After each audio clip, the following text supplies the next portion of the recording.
এবার দেখে নেব দিন শেষে পুঁজিবাজারের লেনদেন পরিস্থিতি। সপ্তাহের প্রথম কার্যদিবসে ঢাকা স্টক এক্সচেঞ্জে ডিএসইএক্স সূচক 44 পয়েন্ট কমে দাঁড়িয়েছে 5,855 পয়েন্টে। এছাড়া ডিএসইতে লেনদেন হওয়া প্রতিষ্ঠানগুলোর মধ্যে দর বেড়েছে কতটি প্রতিষ্ঠান আমরা দেখে নিতে চাই। ডিএসইতে লেনদেন হওয়া প্রতিষ্ঠানগুলোর মধ্যে দর বেড়েছে, আমরা পরের স্লাইডটি দেখে নিব।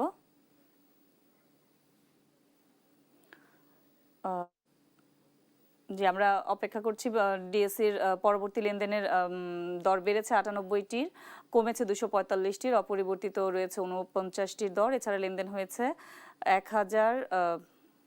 টপ গেইনের তালিকায় আজ প্রথম অবস্থানে ছিল গ্রিন ডেল্টা মিউচুয়াল ফান্ড, দ্বিতীয় অবস্থানে ইউনাইটেড ইন্স্যুরেন্স কোম্পানি লিমিটেড, তৃতীয় অবস্থানে ছিল DBH first mutual fund. Top লুজারের তালিকায় মেঘনা ইন্স্যুরেন্স পিএলসি, দ্বিতীয় অবস্থানে ছিল গ্লোবাল ইন্স্যুরেন্স পিএলসি, তৃতীয় অবস্থানে অগ্রণী ইন্স্যুরেন্স। এছাড়া যদি আমরা দেখি চট্টগ্রাম স্টক এক্সচেঞ্জের অবস্থাটা দেখে নিতে চাই। চট্টগ্রাম স্টক এক্সচেঞ্জে আজ লেনদেন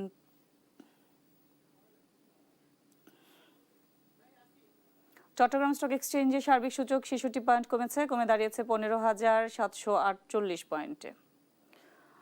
এছাড়া যদি আমরা দেখি চট্টগ্রাম স্টক এক্সচেঞ্জে লেনদেন হওয়া প্রতিষ্ঠানগুলোর মধ্যে দর বেড়েছে 76টির, কমেছে 137টির, অপরিবর্তিত রয়েছে 26টি দর। লেনদেন হয়েছে 8,82,00,000 টাকা।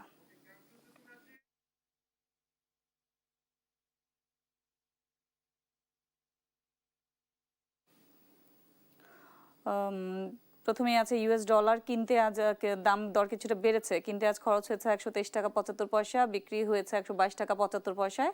পাউন্ড কিনতে খরচ হয়েছে 170 টাকা 96 পয়সা, বিক্রি হয়েছে 163 টাকা 68 পয়সা। ইউরোর ক্রয় মূল্য ছিল 145 টাকা 52 পয়সা, বিক্রি হয়েছে 140 টাকা 1 পয়সায়। এছাড়া যদি আমরা দেখি জাপানি ইয়েন কিনতে আজ খরচ হয়েছে 79 পয়সা, বিক্রি হয়েছে 72 পয়সায়। সৌদি রিয়ালের ক্রয় মূল্য ছিল 33 টাকা 34 পয়সা, বিক্রি হয়েছে 32 টাকা 58 পয়সায়। মালয়েশিয়ান রিঙ্গিতের ক্রয় মূল্য ছিল 30 টাকা 72 পয়সা, বিক্রি হয়েছে 29 টাকা 78 পয়সায়। এছাড়া সিঙ্গাপুরি ডলারের ক্রয় মূল্যটা আমরা দেখে নিতে চাই। রবিবার সিঙ্গাপুরি ডলার কিনতে খরচ হয়েছে 99 টাকা 15 পয়সা, বিক্রি হয়েছে 94 টাকা 60 পয়সায়। ইন্ডিয়ান রুপির ক্রয় মূল্য ছিল 1 টাকা 37 পয়সা, বিক্রি হয়েছে 1 টাকা 20 পয়সায়। চাইনিজ ইয়েন কিনতে খরচ হয়েছে 20 টাকা 6 পয়সা, বিক্রি হয়েছে 18 টাকা 6 পয়সায়।